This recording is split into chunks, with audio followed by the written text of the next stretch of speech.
మీ అందరికీ ప్రభు అయిన యేసుక్రీస్తు వారి నామంలో వందనాలు తెలియజేస్తూ ఉన్నాను. గట్టిగా చెప్పండి వందనాలు. ఓకే. ఏమి నేర్చుకున్నారు సోమవారం నుండి? ఏ విషయాలు నేర్చుకున్నారు? దేవుడిని గురించి, దేవుడు ఉన్నాడా అని నేర్చుకున్నారు. ఉన్నాడా లేడా? అందరు కాకుండా నేను అడిగిన వాళ్ళు చెప్పండి సమాధానం. కష్టమైన ప్రశ్నలు అడుగుతాను. దేవుడు ఉన్నాడా లేడా? ఎలా చెప్పగలవు ఉన్నాడని? సృష్టిని బట్టి నీకేమర్థమైంది దేవుడు ఉన్నాడని? ఏమర్థం కాల నీకు? సృష్టిని బట్టి నీకు ఎట్లా అర్థమైంది దేవుడు ఉన్నాడని? సృష్టిని తయారు చేసింది దేవుడు. దేవుడు తయారు చేశాడని ఎట్లా తెలుసు? బైబిల్ ద్వారా. ఇంకా సృష్టిని బట్టి దేవుడు ఉన్నాడని ఎట్లా తెలుసు? మీ చేతిలో ఒక పెన్ను ఉందా రాసుకోవటానికి? పెన్ను లేని వాళ్ళు చేయొద్దండి. అందరికీ పెన్ను ఉందా? ఇప్పుడు మీ చేతిలో ఒక పెన్ను ఉందంటే ఎక్కడి నుంచి వచ్చింది అది? పొద్దున్నే మీరు ఇక్కడికి క్లాస్కి బయలుదేరి వస్తుంటే పైన ఆకాశంలోంచి కింద మీ ముందు రాలితే దాన్ని తీసుకొని ఇక్కడికి వచ్చారు, అంతేనా? అలా కాదా? ఎక్కడి నుంచి తెచ్చుకున్నారు పెన్ను? మరి బాబాన్ని ఇచ్చాడు. బాబానికి ఎక్కడి నుంచి వచ్చింది? ఆకాశం నుంచి రాలేదా? షాపులో ఎక్కడి నుంచి వచ్చింది? ఎవరో ఒకరు తయారు చేస్తేనే పెన్ను వచ్చింది. మీ చేతిలో పుస్తకం ఉంది, ఎవరో ఒకరు తయారు చేశారు కాబట్టి అది వచ్చింది, అంతేనా? మీరు వేసుకున్న బట్టలు ఎవరో ఒకరు తయారు చేశారు కాబట్టే వచ్చింది. ఈ ప్రపంచంలో ఏదైనా ఎవరో ఒకరు తయారు చేస్తేనే వస్తుంది. మరి ఇప్పుడు ఈ లోకం ఉందంటే ఎవరో ఒకరు తయారు చేయాలి, అంతేగా? ఎవరు తయారు చేయకపోతే రాదు కదా. కాబట్టి ఈ లోకాన్ని ఎవరో ఒకరు తయారు చేయాలంటే ఎవరు చేయగలరు? అది దేవుడు. కాబట్టి దేవుడు ఉన్నాడని మనకి ఎట్లా అర్థం అవుతుందంటే ఈ లోకము మనకు కనబడేటప్పుడు, పెన్నును మీరు చూసేటప్పుడు దీన్ని తయారు చేసిన వాళ్ళు ఉన్నారు అని అర్థం అవుతుంది, అంతేనా?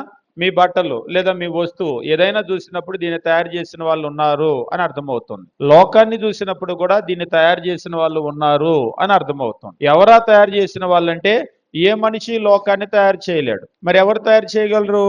దేవుడు మాత్రమే తయారు చేయగలడు. కాబట్టి దేవుడు ఉన్నాడు అనే విషయము మనకు అర్థమవుతుంది, అంతేనా? సరే, ఇంకేమి నేర్చుకున్నారు మీరు ఈసారి? పురుషులకి, మగపిల్లలకి ఇంకేమి నేర్చుకున్నారు? నువ్వు ఏమి నేర్చుకున్నావు? నువ్వు సైన్స్ ప్రూవ్ చేసింది, మంచి పాయింట్. నీకు ప్రశ్న, సైన్స్లో ఏ పాయింట్లు ప్రూవ్ చేసినాయి? భూమి గుండ్రంగా ఉంది అని బైబిల్ చెప్పింది. బైబిల్ చెప్పిన విషయాన్నే సైన్స్ కూడా చెప్పింది. అంటే దాని అర్థం ఏంటంటే బైబిల్లో చెప్పింది రైటే. బైబిల్లో చెప్పింది రైటే అయితే అప్పుడు దేవుని గురించి కూడా బైబిల్ చెప్పింది రైటే అవ్వాలి, దేవుడు ఉన్నాడు అని. ఇంకా వెనక వాళ్ళకి, మగపిల్లల వెనక వాళ్ళకి, లాస్ట్ లైన్ వాళ్ళకి ప్రశ్న, ఇంకా సైన్స్ ఇంకేం చెప్పింది? మీ వల్ల కాకపోతే చెప్పండి, ఆడపిల్లలు రెడీగా ఉన్నారు. మగపిల్లల లాస్ట్ లైన్లోంచి సైన్స్ ఇంకేం చెప్పింది? జీవములో నుంచే జీవం వస్తుంది, మంచి పాయింట్, కూర్చోండి. సైన్స్ ఏం చెప్పిందంటే జీవంలో నుంచే వస్తుంది కానీ నిర్జీవములో నుంచి జీవం రాదు, అంతేనా? ఇప్పుడు ఈ మైక్ ఎక్కడి నుంచి పుట్టింది? మనిషికి మైకులు పుట్టవు, అంతేనా? కుర్చీలు బల్లలు కూడా పుట్టవు. మనుషులే పుడతారు, జీవం కలిగినటువంటి వాళ్ళు. జీవం కలిగిన వాళ్ళలో నుంచే వస్తారు. ఇప్పుడు ఈ లోకంలో జీవులు ఉన్నాయి అంటే ఎక్కడి నుంచి వస్తాయి? జీవం లేని పదార్థాలు రాళ్లలో నుంచి రావు. రాయిని చూసి నువ్వే దేవుడు అంటారు, ఆ రాయిలో నుంచి ఎలా వస్తుంది జీవం? రాదు కదా. ఒక బొమ్మను చూసి నువ్వే దేవుడు అంటారు, బొమ్మలో నుంచి జీవం రాదు కదా. జీవం ఎందులో నుంచి వస్తుంది? జీవంలో నుంచే జీవం వస్తుంది, అంతే తప్ప జీవం లేని దానిలో నుంచి జీవం రాదు. కాబట్టి ఈ లోకంలో ఇంతమందికి జీవము, ప్రాణాన్ని దేవుడు ఇచ్చాడు అంటే ఖచ్చితంగా దేవునిలో ఏముండాలి? జీవం ఉండాలి. కాబట్టి దేవుడు ఎలా ఉండడు అంటే ఒక రాయిలాగానో జీవం లేని వస్తువులాగానో ఉండడు. అది బంగారపు బొమ్మైనా కానీ అది దేవుడు అవ్వదు. ఎందుకు దేవుడు అవ్వదంటే దానిలో జీవం లేదు కాబట్టి. దేవుడు ఎట్లా ఉంటాడు అంటే జీవం కలిగి ఉంటాడు. మీకెట్లా తెలుసు దేవుడు జీవం కలిగి ఉంటాడు అని అంటే మనందరికీ దేవుడు జీవం ఇచ్చాడంటే ఆయనలో జీవం ఉంది కాబట్టే ఇచ్చాడు. ఎప్పుడు జీవంలో నుంచే జీవం వస్తుంది. కాబట్టి ఈ లోకంలో ఉన్న జీవంలో నుంచే వచ్చింది కాబట్టి దేవునిలో జీవం ఉంది. ఇప్పుడు జీవం లేని ఒక వస్తువుని చేసి ఇది దేవుడు అంటే మిస్ మ్యాచ్ అవుతుంది, అంతే కదా. దేవునిలో జీవం ఉన్నప్పుడు దేవుడు అంటే జీవం కలిగినటువంటి వాడినే చూపించాలి. జీవం లేని ఒక బొమ్మను చూపించి ఇది దేవుడు అంటే దేవుడు అవ్వదు, ఎందుకంటే మరి దానిలో జీవం లేదు కదా, అంతేనా? సరే, ఈవేళ మనం ఏం గమనించబోతూ ఉన్నామంటే దేవుడు ఉన్నాడు అనేటువంటి విషయం మీకు అర్థమైంది. దేవుడు జీవం కలిగినటువంటి వాడు అనేటువంటి విషయం కూడా మీకు అర్థమైంది. నిర్గమకాండము 20వ అధ్యాయము 3వ వచనము ఈ రోజు మనం దాని మీద ధ్యానం చేయబోతూ ఉన్నాం. నిర్గమకాండము 20వ అధ్యాయము 3వ వచనము చదవండి ఎవరైనా గట్టిగా, ఏముందో అందులో. నిర్గమకాండము 20వ అధ్యాయము 3వ వచనము. మీరు అన్ని బొమ్మల్ని పెట్టుకొని దేవుడు అనాలి అని ఉందా లేదా? అలాగా ఏమని ఉంది? నేను తప్ప ఇంకా ఒక్క దేవుణ్ణి మాత్రమే మీరు పెట్టుకోవాలి, ఎక్కువ మందికి అయితే అవకాశం లేదు అని ఉందా? అలా కూడా లేదా? మరేముంది? నేను తప్ప వేరొక దేవుడు ఉండకూడదు, అంతేగా? ఇది ఇజ్రాయేలీలకు దేవుడు ఇచ్చినటువంటి ఆజ్ఞ. అంటే ఇజ్రాయేలీలకి ఒకే ఒక్క దేవుడు ఉండాలి, ఒకే దేవుడు ఉండాలి. బైబిల్ అంతా కూడా మనం గమనించినప్పుడు దేవుని గురించి మాట్లాడుతూ నేర్పించింది ఏంటంటే వన్ గాడ్, ఒకే దేవుడు, నేను తప్ప వేరొక దేవుడు ఇంకా ఉండకూడదు. ఇప్పుడు దేవుడు అంటే ఒక దేవుడే ఉండాలి. మరలా మీరు తావిత్తులు కట్టుకోవటం, లేకపోతే నిమ్మకాయలు కట్టుకోవటం, గుమ్మడికాయలు కట్టుకోవటం, లేదంటే మరొక దాన్ని దేన్నైనా కట్టుకోవటం, ఇలా చేయకూడదు. ఈరోజు మీరు కొందరిని చూస్తూ ఉంటారు, ఒకవైపేమో దేవుడు, రెండో వైపేమో ఏదో నల్ల తాళ్లు కట్టుకుంటారు. మీరు ఎవరైనా కట్టుకున్నారా? కాళ్ళకో చేతులకో కట్టుకుంటారు. కనబడలేదు ఎవరికి? ఎవరికి కనబడలేదా? ప్రార్థనకు వచ్చేటువంటి వాళ్ళకి ఈ మధ్యకాలంలో తాళ్లు కనబడుతూ ఉన్నాయి. ఏం తాళ్ళు అవి? ఒకసారి కట్టుకున్న వాళ్ళు మీకు ఎవరైనా కనబడినప్పుడు అడగండి, ఈ తాడు ఏం తాడు, ఎందుకు ఈ తాడు అని. ఆ తాడుకి ఏమన్నా శక్తులు ఉంటాయా? దిష్టి తాడు అని అంటారు, ఆ తాడు అంటారు, ఈ తాడు అంటారు. అటువంటి వాటిని మనం ఎప్పుడైతే కట్టుకున్నామో దేవుణ్ణి కాకుండా వేరొకరిని మనం ఆశ్రయించినట్లే. కాబట్టి దేవుడు ఏమంటున్నాడంటే నేనే ఉండాలి, నేను తప్ప వేరొక దేవుడు మీకు ఉండకూడదు అని చెప్పేసి అంటున్నాడు. కాబట్టి ఇజ్రాయేలీలకి ఏ విషయాన్ని అయితే నేర్పించాడో క్రొత్త నిబంధనలో కూడా దేవుడు ఇదే విషయాన్ని నేర్పించాడు. ముఖ్యమైనటువంటి విషయం ఏమిటంటే మనము నిజమైన దేవుడు ఒకరు ఉన్నారని మీరు నేర్చుకున్నారు. సైన్స్ కూడా అదే ప్రూవ్ చేస్తుంది. దేవుడు ఒక ఆయన ఉన్నాడు, నిజమైన దేవుడు. ఆయనే ఈ లోకం అంతటిని చేశాడు, ఆయనే అందరిని కూడా కలగజేశాడు. ఇప్పుడు మనుషులు ఏం చేయాలంటే ఆయన్నే ఆశ్రయించాలి, ఆయన తప్ప వేరెవరిని కూడా ఆశ్రయించకూడదు. వేరెవరినంటే ఏ పేరైనా పెట్టుకోండి, దేవుడి పేరు కావచ్చు, దేవత పేరు కావచ్చు, నిమ్మకాయలు కావచ్చు, తావిత్తులు కావచ్చు, ఇంక ఏదైనా కావచ్చు. మీరు దేవుని తప్ప ఇంక దేన్ని కూడా ఆశ్రయించకూడదు, దేవుని మీద తప్ప దేని మీద కూడా ఆధారపడకూడదు. ఇది ఇజ్రాయేలీలకు ఇచ్చినటువంటి ఆజ్ఞల్లో మొట్టమొదటి ఆజ్ఞ, నెంబర్ 1 అన్నమాట. అంటే నెంబర్ 1 అంటే చాలా ముఖ్యమైనటువంటి ఆజ్ఞ. మొదలు పెట్టడమే దేవుడు ఏం చెప్పాడంటే నేను తప్ప వేరొక దేవుడు ఉండకూడదు అని చెప్పేసి అన్నాడు. ద్వితీయోపదేశ కాండము 4వ అధ్యాయము 35వ వచనము చదవండి ఎవరైనా. మోషే తను ఇజ్రాయేలీలకు మరలా తను వెళ్ళిపోయే ముందు మొత్తం పాత విషయాలన్నీ కూడా మళ్ళొకసారి జ్ఞాపకం చేశాడు. అయితే యెహోవా దేవుడని, ఆయన తప్ప మరి ఇద్దరు ఉన్నారని, అలాగ లేదా? అంటే కొంతమంది తండ్రి కుమారుడు పరిశుద్ధాత్మ తండ్రితో కూడా ఉన్నారు కదా అని అంటారు. అయితే అది వాళ్ళు అర్థం చేసుకున్నటువంటి విషయం ఏమిటంటే తండ్రి, కుమారుడు, పరిశుద్ధాత్మ ఏకమై ఉన్నారు. వాళ్ళ ముగ్గురు కూడా, ఇప్పుడు మన కుటుంబంలో నలుగురు ఉన్నారు అనుకోండి, అమ్మ నాన్న ఇద్దరు పిల్లలు, మేమందరం ఒకటే అని అంటారు. యూనిటీ అది, అంతే కదా? ఇద్దరం ముగ్గురు మేము నలుగురు అని అనం, నలుగురున్నా మేమంతా ఒకటే అని అంటారు. స్థానిక సంఘంలో కూడా ఒక 40 మంది 50 మంది ఉన్నా మేమంతా ఒకటే అని అంటారు. అలాగనే తండ్రి, కుమారుడు, పరిశుద్ధాత్మ ఒకటే అని చెప్పేసి బైబిల్లో అన్నారు. కాబట్టి ఇది దానికి కాదు. ఇక్కడ దేవుడు ఏమంటున్నాడంటే అయితే యెహోవా దేవుడని, ఆయన తప్ప వేరొకడు లేడని నీవు తెలుసుకున్నట్లు ఇక్కడ ఇజ్రాయేలీలకు దేవుడు కొన్ని విషయాలను చూపించాడు. ఎందుకు చూపించాడు అనేటువంటి విషయాలను తెలియజేస్తూ ఉన్నాడు. ఎందుకు చూపించాడు అంటే నేనే ఉన్నాను దేవుణ్ణి, నేను తప్ప ఇంకెవ్వరు కూడా లేరు అని నువ్వు తెలుసుకోవటానికి అది నీకు చూపబడినో అని చెప్పేసి అంటూ ఉంటాడు. 36వ వచనము నీకు బోధించుటకు ఆయన ఆకాశం నుంచి తన స్వరాన్ని నీకు వినిపించాడు, భూమి మీద తన గొప్ప అగ్నిని నీకు చూపినప్పుడు ఆ అగ్ని మధ్య నుంచి నువ్వు ఆయన మాటలను విన్నావు. ఆయన తన స్వరాన్ని వినిపించాడు, భూమి మీద గొప్ప అగ్నిని చూపించాడు. సినాయి పర్వతం దగ్గర అగ్ని వాళ్ళకి చూపించాడు, అందులో నుంచి స్వరం వినపడింది. ఆయన నీ పితరులను ప్రేమించిన గనుక వారి తరువాత వారి సంతానాన్ని ఏర్పరచుకున్నాడు అని చెప్పేసి అంటూ ఉన్నాడు. కాబట్టి దేవుని యొక్క స్వరాన్ని నువ్వు విన్నావు, ఆ అగ్నిని నువ్వు చూసావు. అయితే అందులో ఏ విధమైనటువంటి రూపాన్ని వాళ్ళకు చూపించలేదు. ఉదాహరణకు దేవుడు ఎట్లా ఉంటాడు అని అడిగారు అనుకోండి, ఎట్లా ఉంటాడు అని అడిగితే ఇప్పుడు లోకంలో అయితే దేవుడు ఎట్లా ఉంటాడు అంటే లోకంలో ఏం చేస్తూ ఉంటారు, మనం ఉన్నటువంటి దేశంలో అయితే దేవుడు ఎట్లా ఉంటాడు అని అంటే రకరకాలైనటువంటి రూపాలు దేవుడు అంటే ఇస్తారు. ఉదాహరణకి ఆకాశంలో ఎగిరే పక్షులు ఉన్నాయి, పక్షుల రూపము దేవుడు అని అంటారు. లేకపోతే పురుగులు ఉన్నాయి, పురుగులు అంటే పాకే, పాము కూడా పురుగు కిందే వస్తుంది. పాము రూపాన్ని కూడా చూపించి దేవుడు అని అంటూ ఉంటారు. లేదంటే మనిషి రూపాన్ని చూపించి దేవుడు అని అంటారు. లేదంటే మృగము రూపాన్ని చూపించి దేవుడు అని చెప్పేసి అంటూ ఉంటారు. ఇలాగా మనమున్న దేశంలో ఏం చేస్తూ ఉంటారంటే ఈ రూపాలన్నింటిని చూపించి దేవుడు అని అంటారు. కానీ దేవుడు ఏంటంటే తను వాళ్ళతో మాట్లాడాడు, ఏ రూపాన్ని చూపించలేదు. ఉదాహరణకి ఇప్పుడు నేను మీతో మాట్లాడుతున్నాను, నేను ఎట్లా ఉన్నానో మీకు కనబడుతున్నానా? ఎవరికి కనబడట్లేదా? కనబడుతున్నానా? ఇప్పుడు రేపు నా ఫోటో కాకుండా ఇంకెవరి ఫోటోను చూపించి రత్నకిషోర్ గారు అంటే ఏనే అని అంటారు. మీరు ఒప్పుకుంటారా? ఒప్పుకోరు. ఎందుకు? నేను ఎట్లా ఉన్నాననేది మీరు చూశారు, మీకు తెలుసు. అంతేనా? మీకు తెలుసు కాబట్టి ఇంకో ఫోటో ఎవరిదో చూపించి ఏనే రత్నకిషోర్ అంటే ఒప్పుకోరు.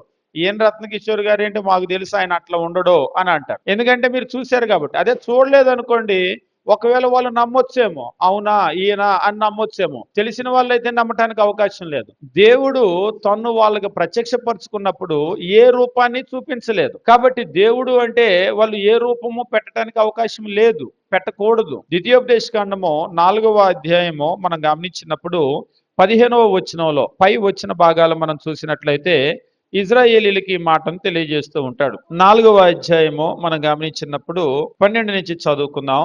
యెహోవా ఆ అగ్ని మధ్య నుంచి మీతో మాట్లాడెను. ఇందాక మనం చూసాం కదా, అగ్ని మధ్య నుంచి మీతో మాట్లాడెను. మాటల ధ్వని మీరు వింటిరే గాని ఏ స్వరూపాన్ని మీరు చూడలేదు. అంటే దేవుడు అంటే పక్షినో, పురుగునో, జంతువునో, మనిషినో ఏ స్వరూపాన్ని కూడా ఆయన మీకు చూపించలేదు. కాబట్టి ఎవరైనా వచ్చి రేపు ఒక దూడను పెట్టి ఈయనే యెహోవా అంటే మీరు నమ్మకూడదు. ఎవరైనా రేపు ఒక బొమ్మను పెట్టి ఈయనే యెహోవా అంటే మీరు నమ్మకూడదు దేవుడు అంటే. అంతేనా? ఎందుకంటే దేవుడు వాళ్ళతో మాట్లాడాడు, ఏ స్వరూపాన్ని చూపించలేదు. తర్వాత చెప్తున్నాడు, మీరు స్వరం మాత్రమే వింటిరి మరియు మీరు చేయవలనని ఆయన విధించిన నిబంధనను అనగా, ఇక్కడ చెప్తూ ఉన్నాడు, ఆయన మీకు విధించిన నిబంధనను అనగా 10 ఆజ్ఞలను మీకు తెలియజేసి 2 రాతి పలకల మీద వాటిని రాసిను. 10 ఆజ్ఞలు అని అంటూ ఉంటారు కదా, ఇవిగో ఇవే. ఆ 10 ఆజ్ఞలు మీకు తెలియజేసి వాటిని మీకు రాశాడు. అప్పుడు మీరు నది దాటి స్వాధీనపరుచుకొనబోవు దేశంలో మీరు అనుసరింపవలసిన కట్టడలు, విధులు మీకు నేర్పాలని యెహోవా నాకు ఆజ్ఞాపించాడు. యెహోవా ఏం చేశాడంటే ఆయన 10 ఆజ్ఞలు రాసి ఇచ్చాడు. ఎందుకు 10 ఆజ్ఞలు రాసి ఇచ్చాడు? రేపు మీకు ప్రశ్నలు వస్తాయి. 10 ఆజ్ఞలు వ్రాసి ఇచ్చాను, అంతేనా? 10 ఆజ్ఞలు రాసి ఇచ్చాడు అని అంటున్నాడు. ఎన్ని ఆజ్ఞలు రాసి ఇచ్చాడు అని ఒక ప్రశ్న వస్తుంది. అప్పుడు ఎన్నని చెప్పాలి? 15 కదా? అది అలాంటి ప్రశ్నలు అడుగుతారు. ఎన్ని ఆజ్ఞలు రాసి ఇచ్చారు? ఏ 10 ఆజ్ఞలు, బి 15 ఆజ్ఞలు, సి 25 ఆజ్ఞలు, డి 100 ఆజ్ఞలు. ఎన్ని ఆజ్ఞలు అని అడిగారు అనుకోండి, అప్పుడు తెలియని వాళ్ళైతే ఏం చేస్తారు? ఏదో ఒకటి రైట్ కొడతారు. అదే తెలిసిన వాళ్ళైతే ఏ 10 ఆజ్ఞలు అని రైట్ కొడతారు. అప్పుడు మీకు మార్క్ వచ్చింది. సరేనా? 10 ఆజ్ఞలు ఎవరు రాసిచ్చారు అని చెప్పేసి అడుగుతారు. ఎవరు రాసిచ్చారు అంటే, ఉదాహరణకి ఏ సాతాను రాసిచ్చాడు, బి గబ్రియల్ రాసిచ్చాడు, లేకపోతే సి దేవుడు రాసిచ్చాడు, లేకపోతే డి ఎవరు కాదు అని అంటారు. అప్పుడు మీరేమనాలి? ఎక్కడుంది దేవుడు? సి, ఇది రైట్ కొట్టాలి. సరేనా? కాబట్టి అవి జాగ్రత్తగా చదువుకోండి. దేవుడు ఎన్ని ఆజ్ఞలు రాసిచ్చాడు? జాగ్రత్తగా అంకెలు బాగా గుర్తుపెట్టుకోవాలి. ఉదాహరణకి దేవుడు 10 ఆజ్ఞలు రాసిచ్చాడని ఏ వచనంలో చెప్పారు అని అన్నారు అనుకోండి, ద్వితీయోపదేశకాండము 4వ అధ్యాయము 13వ వచనంలో ఉంది ఇది. ఇప్పుడు మనం అదేగా చదివింది. 4వ అధ్యాయము 13వ వచనం మరలా చదువుకుందాం. మరియు మీరు చేయాలని ఆయన విధించిన నిబంధన అనగా 10 ఆజ్ఞలను మీకు తెలియజేసి 2 బంగారు పలకల మీద రాసెను. బంగారం కాదా? వేటి మీద రాశాడు అని అంటారు.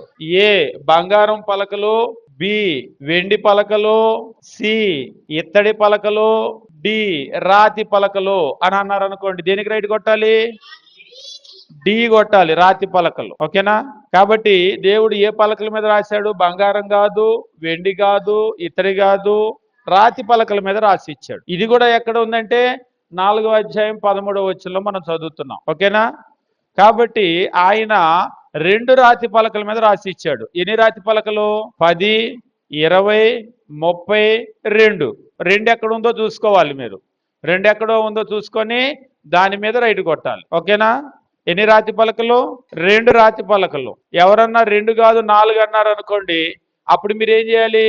ఈ 4వ అధ్యాయం 13వ వచనం ద్వితీయోపదేశకాండం చూపించి, ఇదిగో బైబిల్లో 2 రాతి పలకలు అని చెప్పాడు, 4 కాదు అని మీరు చెప్పాలి. సరేనా? కాబట్టి వచనాలు బాగా గుర్తుపెట్టుకోవాలి. మోషేని పిలిచి మోషేకి ఆ 2 రాతి పలకలు ఇచ్చి పంపించాడు. ఎవరికి ఇచ్చి పంపించాడు? యెహోషువకి. అంతేనా? మోషేకి. అడుగుతారు, ఎవరికి దేవుడు ఆ రాతి పలకలు ఇచ్చి పంపించాడు? ఏ యెహోషువకి, బి యేసుక్రీస్తుకి, సి పౌలు గారికి, డి మోషేకి. అప్పుడు డి అని పెట్టాలి. ఓకేనా? అర్థమవుతున్నాయా? రేపు అన్ని మార్కులు పోగొట్టుకుంటారా? చూద్దాం రేపు పరీక్ష పెడితే అప్పుడు ఎంతమందికి గుర్తుంటాయో. ఇప్పుడు క్లాస్ వింటున్నారు కదా, ఇప్పుడు బాగా గుర్తుంటే రేపు పరీక్ష పెట్టేటప్పుడు ఎంతమందికి గుర్తుంటాయో చూద్దాం. అందుకనే వచనాలు రాసుకొని వచనాలు బాగా చదువుకోండి. అందులో పదం పదం చదువుకోండి. ఏదైనా అడుగుతారు. ఎన్ని రాతి పలకలని అడగొచ్చు, రాతి పలకలు ఎవరిచ్చారు అని అడగొచ్చు, ఆజ్ఞలు ఎవరిచ్చారని అడగొచ్చు, ఎవరికి ఇచ్చి పంపించారు అని అడగొచ్చు. ఎక్కడ ఇంకా మీరు కనుక గమనించినట్లయితే ఇంకా కింద కొన్ని వచనాలు చదువుతాం. అందులో చాలా ప్రశ్నలు వస్తాయి. నేను చెప్తాను, ఆ ప్రశ్నలన్నీ కూడా ఎలా అడుగుతారో కూడా చెప్తాను. నేను అడిగినట్టు కాకుండా వాళ్ళు వేరేగా కూడా అడగవచ్చు. అక్కడ మీ తెలివితేటలు మరి మీరు చాలా జాగ్రత్తగా ప్రదర్శించాలి. అదేంటి ఇలా చెప్పలేదు కదా కిషోర్ అంకుల్ అనకూడదు. నేను చెప్పినట్టే అడగర ప్రశ్న కాబట్టి వాళ్ళు కన్ఫ్యూజ్ చేయడానికి కూడా అడగవచ్చు. ఒక్కోసారి ఏం చేస్తారంటే వేటి మీద రాశారు అని అన్నారు కదా, బంగారము, వెండి, ఇత్తడి ఏది కాదు అని అంటారు. అప్పుడు మీరు ఏం చేయాలి? రాతి పలకల మీద రాశాడు, రాతి పలకలు లేదు లేదు లేదు, అప్పుడు ఏది కాదు అని రైట్ కొట్టాలి. అంటే బంగారం కాదు, వెండి కాదు, ఇత్తడి కాదు. ఓకేనా? కన్ఫ్యూజ్ చేయడానికి అట్లా అడుగుతూ ఉంటారు అనమాట. అసలు మీరు చదివారా, గుర్తుందా, లేదా మర్చిపోయారని అడుగుతూ ఉంటారు. సరే, మనం 4వ అధ్యాయం చదువుకుందాం. 13. మీరు చేయాలని ఆయన విధించిన నిబంధనను అనగా 10 ఆజ్ఞలను మీకు తెలియజేసి 2 రాతి పలకల మీద వాటిని వ్రాసెను. అప్పుడు మీరు నది దాటి స్వాధీనపరచుకొనబోవు దేశంలో మీరు అనుసరించవలసిన కట్టడలు, విధులు మీకు నేర్పాలని యెహోవా నాకు ఆజ్ఞాపించాడు. మోషే చెప్తున్నాడు, మీకు నేర్పాలి అని యెహోవా నాకు ఆజ్ఞాపించాడు. ప్రశ్న, ఏమి నేర్పాలంట మోషే వెళ్ళి ఇజ్రాయేలీలకి? 14వ వచనం చదవండి. 14వ వచనంలో ఏమి నేర్పమన్నాడు మోషేని వెళ్ళి? మీరు అనుసరింపవలసిన కట్టడలు, విధులు. కట్టడలు, విధులు మీకు నేర్పాలని యెహోవా నాకు ఆజ్ఞాపించాడు. నాకంటే మోషే మాట్లాడుతున్నాడు. అంటే దేవుని యొక్క కట్టడలు, దేవుని యొక్క విధులు నేర్పమని దేవుడు ఎవరికి ఆజ్ఞాపించాడు? మోషేకి. ఆ బాధ్యత మోషేకి ఇచ్చాడు. రాతి పలకలు కూడా మోషేకేగా ఇచ్చాడు. ఇప్పుడు ఆ రాతి పలకలు తీసుకొని వచ్చి మోషే ఏం చేయాలంటే దేవుని యొక్క కట్టడలు, దేవుని యొక్క విధులు ఇజ్రాయేలీలకి నేర్పించాలి. ఆయన నేర్పిస్తే వాటి ప్రకారం ఇజ్రాయేలీలు జీవించవలసిన అవసరం ఉంటుంది. కాబట్టి ఆ బాధ్యతను దేవుడు మోషేకి అప్పగించాడు. అదే ఇక్కడ చెప్తూ ఉన్నాడు. 15వ వచనము, హోరేబులో యెహోవా అగ్నిజ్వాలల మధ్యలో నుంచి మీతో మాట్లాడిన దినమున మీరు చాలా స్వరూపాలను చూశారు. 15వ వచనం మీ బైబిల్లో బాగా చూడండి, నేను తప్పు చదువుతున్నాను. హోరేబులో యెహోవా అగ్నిజ్వాలల మధ్యలో నుండి మీతో మాట్లాడిన దినమున మీరు చాలా స్వరూపాలను చూశారు. అలా మిమ్మల్ని కన్ఫ్యూజ్ చేసి తప్పుదారి పట్టిస్తారు జనాలు. అప్పుడు మీరేం చెప్పాలి? ఏ స్వరూపాన్ని చూడలేదు. దేవుడు ఏ స్వరూపాన్ని చూపించాడు? ప్రశ్న అడుగుతారు. దేవుడు ఏ స్వరూపాన్ని చూపించాడు? ఏ పక్షి స్వరూపం, బి పాము స్వరూపం, సి మృగముల స్వరూపం, డి ఏది కాదు. అప్పుడు మీరేం రైట్ కొట్టాలి? బి పాము అని రైట్ కొట్టాలి. అంతేనా?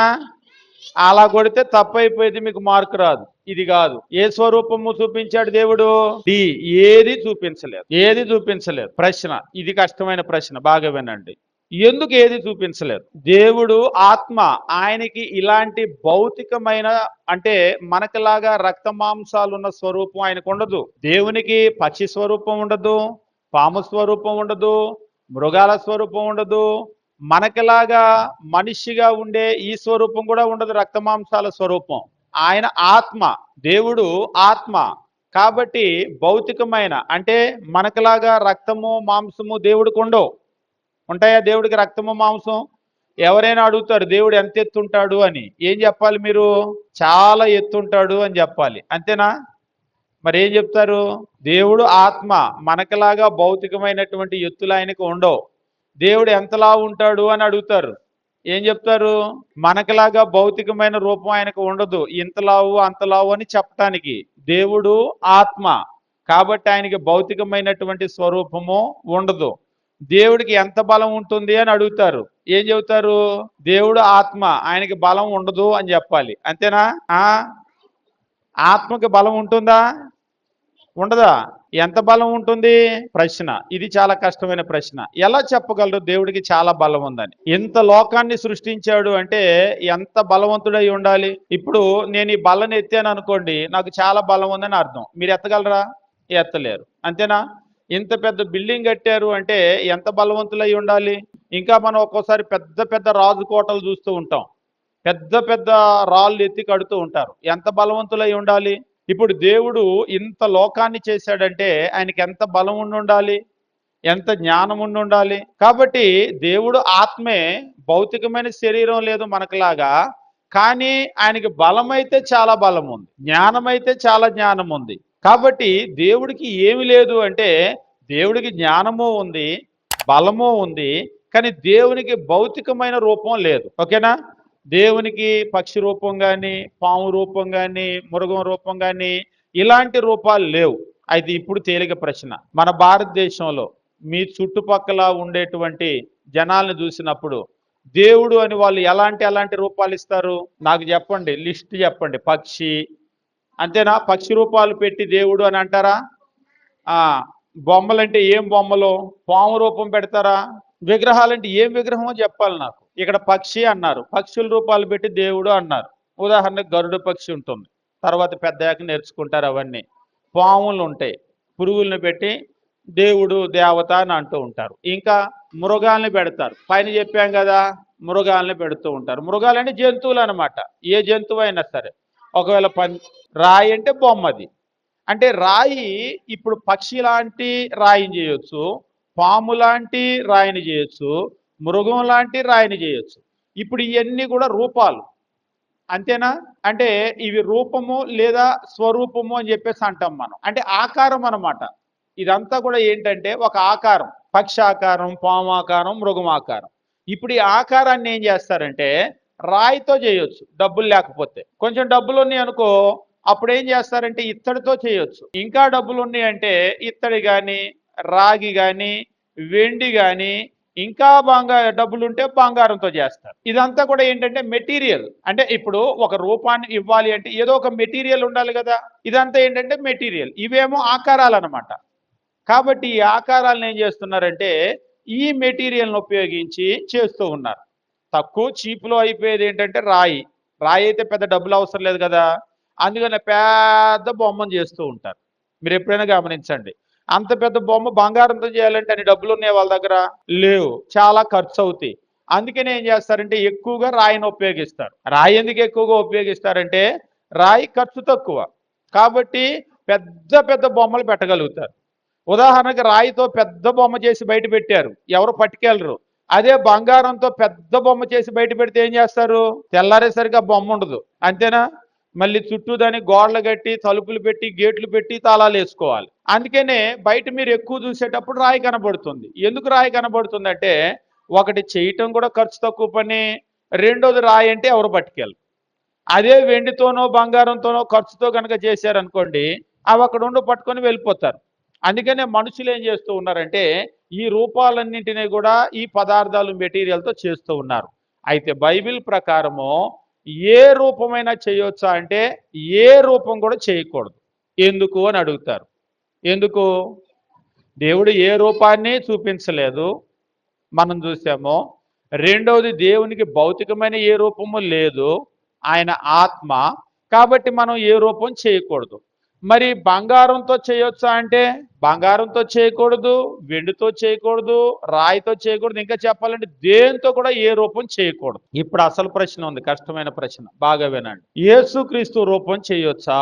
ఇప్పుడు మనల్ని ఏం చేస్తాడంటే అపవాది ఏ రూపం చేయొద్దని దేవుడు అన్నాడు కదా, మనకు అర్థమైపోయింది. ఈ రూపం అన్నీ చెయ్యం, పక్షి రూపం, పాము రూపం, మృగం రూపం, ఇవన్నీ ఇలాంటి రూపం మేము పెట్టుకోకూడదండి క్రైస్తవులం అని మనకు బాగా అర్థమైంది. అందుకని అపవాది ఏం చేస్తాడంటే ఏదో ఒక రూపాన్ని పెట్టించి మనల్ని దేవుని దగ్గర తప్పు చేయాలని, అంటే ఫాల్స్ చేయాలని ఆయన చూస్తూ ఉంటాడు. అందుకనే ఏం చేస్తాడంటే యేసుక్రీస్తు బొమ్మ అండి, మీరు ప్రార్థనకి వెళ్తారుగా పట్టుకొచ్చాం అని అంటారు. యేసుక్రీస్తు బొమ్మ పెట్టొచ్చా మనం? ఏ రూపము అంటే యేసుక్రీస్తు రూపం కూడా. అవును, యేసుక్రీస్తు ఎట్లా ఉన్నాడని చూసిన వాళ్ళు తెలిసిన వాళ్ళు ఇప్పుడు ఎవరు లేరు. కాబట్టి ఏ రూపం పెట్టకూడదు. ఆయన రూపాన్ని పెట్టి విగ్రహాన్ని మనం ఆరాధించకూడదు. మనము దేవుణ్ణి ఆరాధించాలి కానీ ఒక బొమ్మని రూపాన్ని పెట్టి దాన్ని ఆరాధించకూడదు. ఇప్పుడు దాన్నే మనం చూడబోతాం అనమాట. కాబట్టి మనము దేవుని బిడ్డలైనటువంటి మనము ఇజ్రాయేలీలకు ఇచ్చినటువంటి ఆజ్ఞ ఏమిటంటే 15వ వచనము, హోరేబులో యెహోవా అగ్నిజ్వాలలో నుండి మీతో మాట్లాడిన దినమున మీరు ఏ స్వరూపాన్ని చూడలేదు. 16వ వచనము బాగా గమనించండి, నేను చదువుతున్నాను. 16వ వచనం దగ్గరికి రండి అందరూ. ద్వితీయోపదేశకాండం 4వ అధ్యాయం 16వ వచనం. కావున మీరు మంచివారై కాదా? చెడిపోతే ఏం చేస్తారు? చెడిపోయిన వాళ్ళు ఏం చేస్తారు? ప్రశ్న. టీ తాగుతారా, కాఫీ తాగుతారా? చెడిపోయిన వాళ్ళు ఏం చేస్తారు విరోధంగా అంటే? ఇక్కడే చూడండి, 16వ వచనంలోనే చూడండి. చెడిపోయిన వాళ్ళు ఏం చేస్తారు? కావున మీరు చెడిపోయి భూమి మీదనున్న ఏ జంతువు ప్రతిమనైనా, ఆకాశమందు ఎగిరే రెక్కలు గల పక్షి ప్రతిమనైనా, 16వ వచనంలో జంతు ప్రతిమనైనా, 17వ వచనంలో పక్షి ప్రతిమనైనా, 18వ వచనంలో నేల మీద ప్రాకే ఏ పురుగు ప్రతిమనైనా, భూమి క్రింద నీళ్ల యందలి ఏ చేప ప్రతిమనైనా, ఆడమ ప్రతిమ గాని మగ ప్రతిమ గాని ఏ స్వరూపము కలిగిన విగ్రహాన్ని మీ కొరకు చేసుకొనకుండునట్లు, అంటే చేసుకోకూడదు. ఏమేం చేసుకోకూడదు? మళ్ళొక్కసారి 16వ వచనంలో జంతువు ప్రతిమ బొమ్మ చేసుకోకూడదు. 17వ వచనంలో పక్షుల బొమ్మలు చేసుకోకూడదు. 18వ వచనంలో భూమి మీద ప్రాకే ఏ పురుగు ప్రతిమ చేసుకోకూడదు. నీళ్ళలో ఉండేటువంటి ఏ ప్రతిమ, చేప బొమ్మలు కూడా పెడుతూ ఉంటారు, అలాంటివి చేసుకోకూడదు అని చెప్పేసి అంటూ ఉన్నాడు. కాబట్టి దేవుడు వాళ్ళకి మాట్లాడినప్పుడు ఏ రూపాన్ని చూపించలేదు. కాబట్టి దేవునికి భౌతికమైనటువంటి ఏ రూపము లేదు. కాబట్టి ఇజ్రాయేలీలు ఇలాంటి ఏ రూపాలు కూడా వాళ్ళు చేసుకోకూడదు. రాయితో చేసుకోకూడదు, ఇత్తడితో చేసుకోకూడదు, రాగి వెండి బంగారము దేనితో కూడా చేసుకోకూడదు. అసలు దేనితో కూడా రూపాన్ని చేసుకోకూడదు. ఏ బొమ్మని పెట్టుకోకూడదు క్రైస్తవులు అంటే. మరి యేసుక్రీస్తు బొమ్మ పెట్టుకోవచ్చా అంటే యేసుక్రీస్తు బొమ్మ కూడా పెట్టుకోకూడదు. మనం బొమ్మల్ని ఆరాధించకూడదు, పూజించకూడదు. ఎందుకంటే మన దేవుడు ఆత్మై ఉన్నాడు. కాబట్టి మనం బొమ్మల్ని పూజించకూడదు. ఎంతవరకు ఎవరికైనా అర్థం కాని విషయం ఏదైనా ఉందా?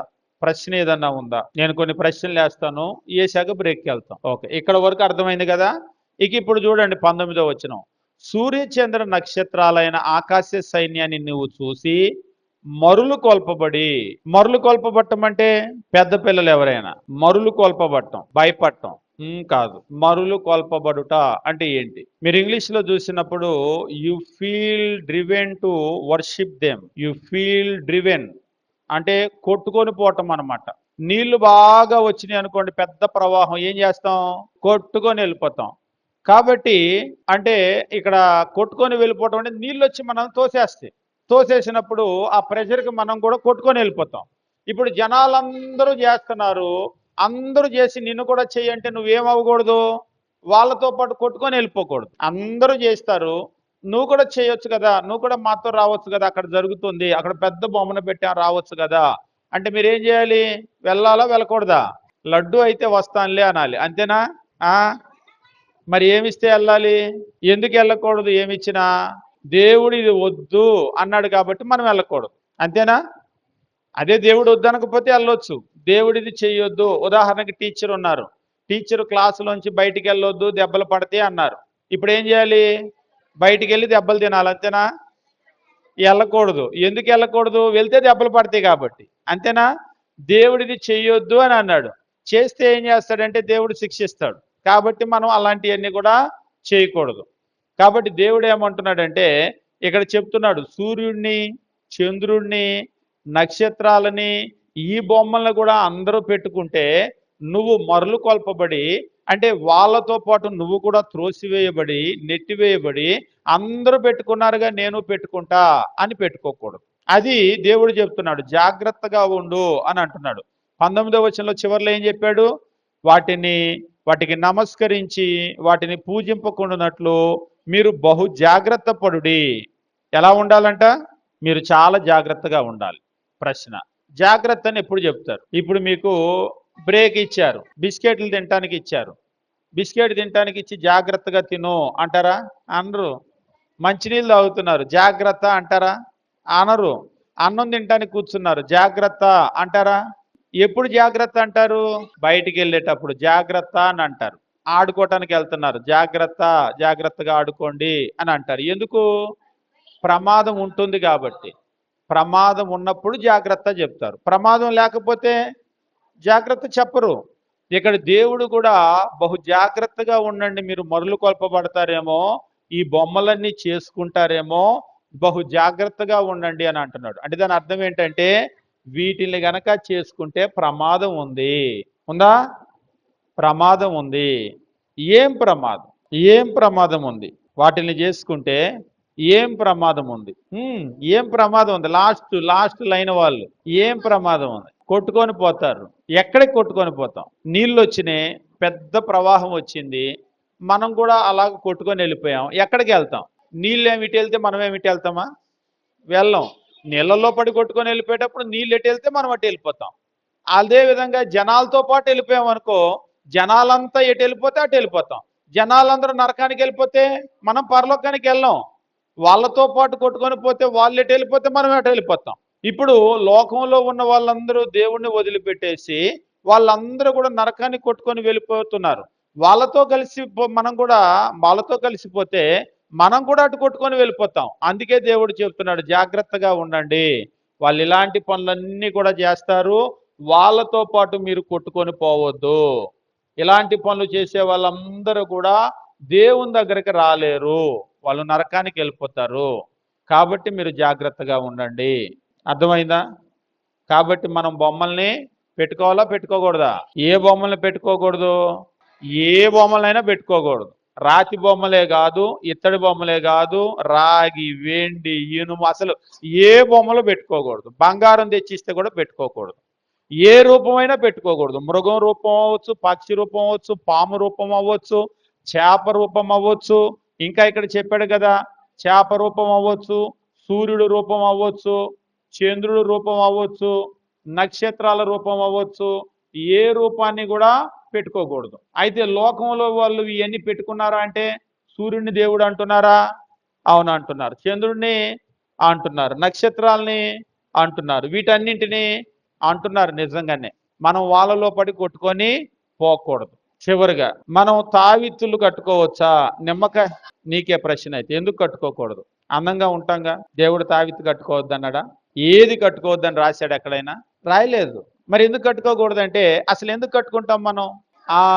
అంటే నాకు దిష్టి తగులుతుందేమో, లేదంటే నిమ్మకాయలో గుమ్మడికాయలో నా మీదకి ఏమైనా కీడు వస్తుందేమో, అది ఆపటానికి అది కట్టుకుంటాం, అంతేగా. కానీ ఈ తావిత్తులు, నిమ్మకాయలు, గుమ్మడికాయలు ఇవేవి కూడా కీడును ఆపలేవు.